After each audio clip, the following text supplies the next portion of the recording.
Jen, Jermaine Bridgmohan. Thoroughbred Racing Club, it's great to see you all. How are you feeling? Good. Okay. All right, so throughout the night, I'm sure you're going to have a wonderful night. We've got some great racing going on. We've got a terrific, flawless panel up here, so I'd just like to introduce everybody. Way at the far end, we know our president, Mr. Sam Lima. Please give him a round of applause, yes. Thank you very much, Sam, for bringing us all here there, and we're big fans of thoroughbred racing, so we're definitely looking forward to this and many, many more days to come into the Toronto Thoroughbred Racing Club. Just to his left, we have a handicapping analyst, been here for many, many years. He's a handicapping legend, I like to call him. His name is Jim Bannon. Please welcome Jim Bannon to the panel. Thank you. And also, this man needs no introduction. Hall of Fame rider and analyst himself. He's worked for The Score. He's done all kinds of wonderful things at Woodbine Racetrack here. He's a true ambassador of Woodbine. Please welcome Sandy Hawley. And just to my right, it's an honor for him to be here because he's definitely in my top five of riders. So very, very happy to see Jermaine Bridgmohan here. Please welcome Jermaine Bridgmohan to the panel.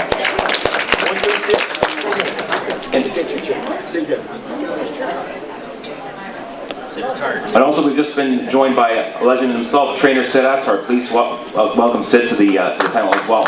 Thank you for joining us. We really appreciate it. Thank you so much. Hi, everybody.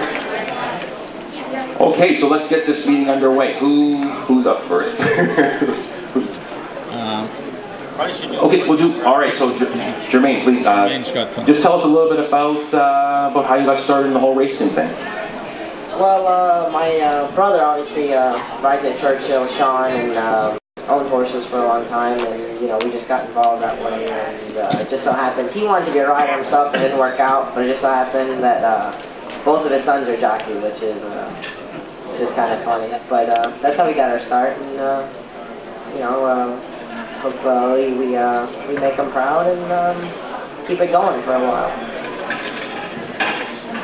Now, on the way up the escalator, you told me and Patrick and myself that you were born in Jamaica. Did you start your riding career in Jamaica or in North America?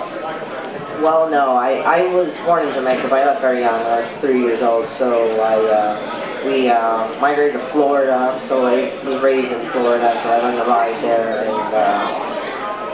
and so did my brother. We both started there, and we both started at Calder, and we just kind of moved up and moved around from here to there, and his mainstay is Kentucky, and hopefully my mainstay will be here at Woodbine.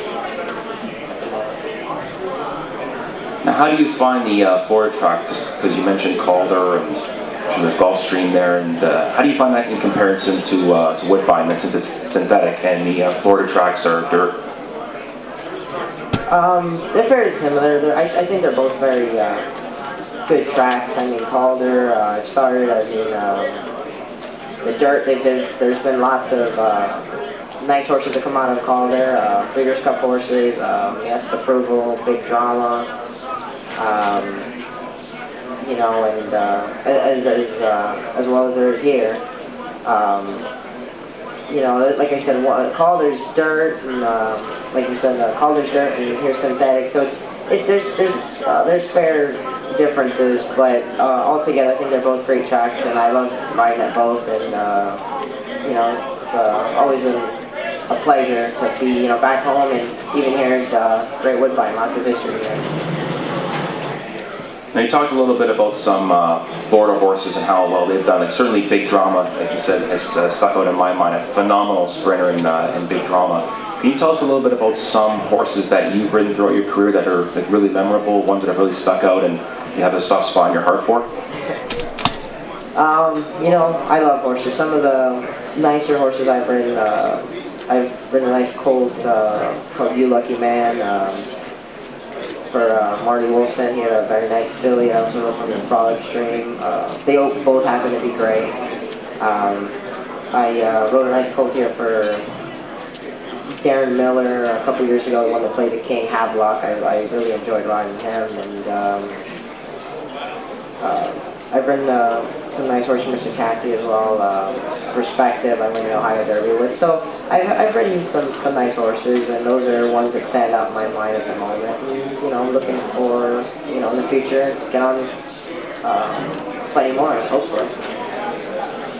Now, for your first win at Woodbine, was that actually aboard Havelock? Because I remember that race where it was on the turf, and you came right up. Was it up the inside? Yeah. Can you tell us a little bit about that trip? Because it's one that's certainly stuck out in my mind. Well, it was my first trip to Canada in Woodbine, and I played the King 2 years ago. And I had a great trip. I had the one hole. I sat on the rail the whole time. Thankfully, it was open. You know, we ended up winning by a head. It was a close race. It was 4 horses separated by half a lane. But it was my first experience, and it was really good because it was a win, of course. But no, and I've always liked riding here, and that win probably just helped me make my decision even more to come here and ride here on a permanent basis. Now, was that the first time that you had hit the Woodbine turf course, or had you had a workout at all on it, or was it just a complete unknown factor to you and you just took it the way it was? Well, I've been, prior to that race, I've been watching Woodbine for years. You know, like we all do, we watch many tracks all over the country, all over North America. So, I mean, I've seen races run, and I've paid attention to the best that I can. And hoping one day, you know, if I did ride here or any other tracks, you kind of have a feel of how to ride it. So, I mean, it was my first time over the turf, and, you know, it worked out well, so it's all good. So, but no, it's my first time over it. It was a great experience, so I look forward to many more. A lot of people say, like from other riders I've talked to and just people in general, saying that Woodbine, first of all, the Woodbine's turf course is the best turf course in the world, and then also it has a very, very long stretch. Is that how it felt out there when you were aboard Havelock trying to get them to the wire? Did you feel like it was just never ending, like when you were going to get there, or was it surreal to you? Well, it didn't hurt me too much because I just got up, so I was kind of hoping. I was glad it was as long as it was. But yes, it's a beautiful turf course, one of the best I think I've ever ridden on. It's very nice. It is a very long stretch, and you do have to make sure you time your moves appropriately. So, but no, it's very nice. And that day it just happened to work out that the long turf course was in my favor that day because I was stuck on the rail for a little while, and but I was able to get through. So I mean. It worked out in my favor that day. Well, that was certainly incredible for you on that day. But now we want to just refer to a little bit about this day. We've got race 6 for you coming up, and you're aboard number 2, Kitahawa. Am I saying that right? I don't want to butcher the name or anything here. No offense to the owners or anything. Kitahawa. It's a beautiful name here, and you're aboard it. And this horse had one start. It was April of last year. And the horse ran 8th, beating 10 3/4. I guess it was just starting to, you know, just learning how to run there. The winner at the time was certainly in great form. A horse by the name of Manstuff was just on a little bit of a mini roll there. The works going into this race looked pretty darn good. It was a 48 and change in 1 minute. How are you feeling going into this race? The filly's been training forwardly. I've been on her once, just to, you know, kind of get to know her a little bit. And she's been training well, so hopefully, you know, I'm looking, you know, hopefully she'll run a good race, and she'll show her best effort here today, and hopefully she can win. So, you know, but she has been training forwardly, and hopefully she runs to her ability. Do you have any horses coming up in the next few days that you'd care to share with us? Because we're all big thoroughbred racing fans, and we're all looking to make a buck.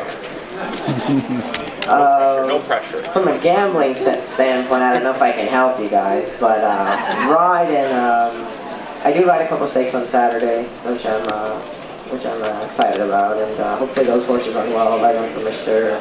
Ralph Bayamont, and the other one eludes me. No, I won for Mr. Mark Frostad. So hopefully those horses run well in their respective races. I think they deserve respect in those races, and hopefully they'll run well this weekend. And I have a few mounts tomorrow as well. Hopefully they'll all run well. And Sunday, I think my brother's in town, so hopefully I can pick up a nice one so I can beat him. So that would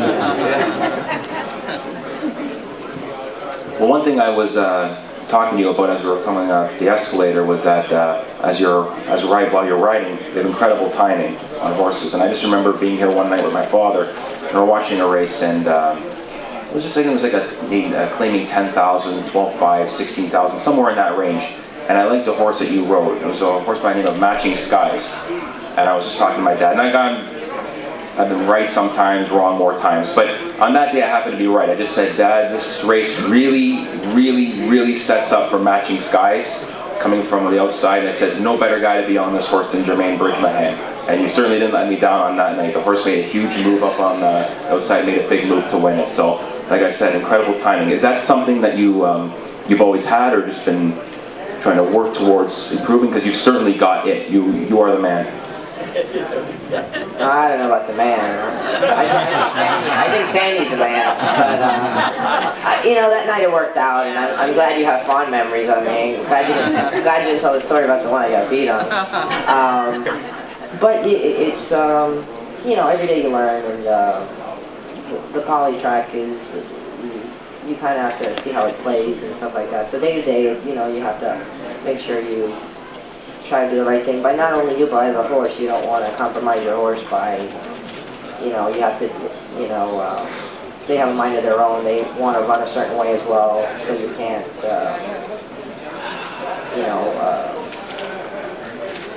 put your ideas in their head, because I'm sure they have their own ideas on what they want to do. So, but I mean, it's a learning thing, and the more I ride here, the more I'm seeing how to do things and how to move and the timing and play the track plays. I've been watching this for years. I watched guys like Patrick Husbands and Eureka da Silva and Sandy Hawley, and they've they ride this track great, and you just try to mimic them and try to do the best job you can. So that's what I just try to do. Are you one who prefers to run up on the pace, or do you just like coming off of the pace? Do you have a preference, or just whatever works for your horse at the time? The fastest horse usually is what I prefer, but it's all about the horse. We can't do more than we can do. I always stress to people it's horse racing, not jockey racing. It's if you don't have the horse underneath you, you can only do what they allow you to do. So I mean, preference, I don't really have a preference. In positions, I do have a preference. I love to be first. As far as running styles, it's just wherever my horse is comfortable and wherever we can find a happy medium and just make sure they run to the best of their ability. And I just stay out of the way and let them do their thing. They're the athletes, so that's what I just try to do.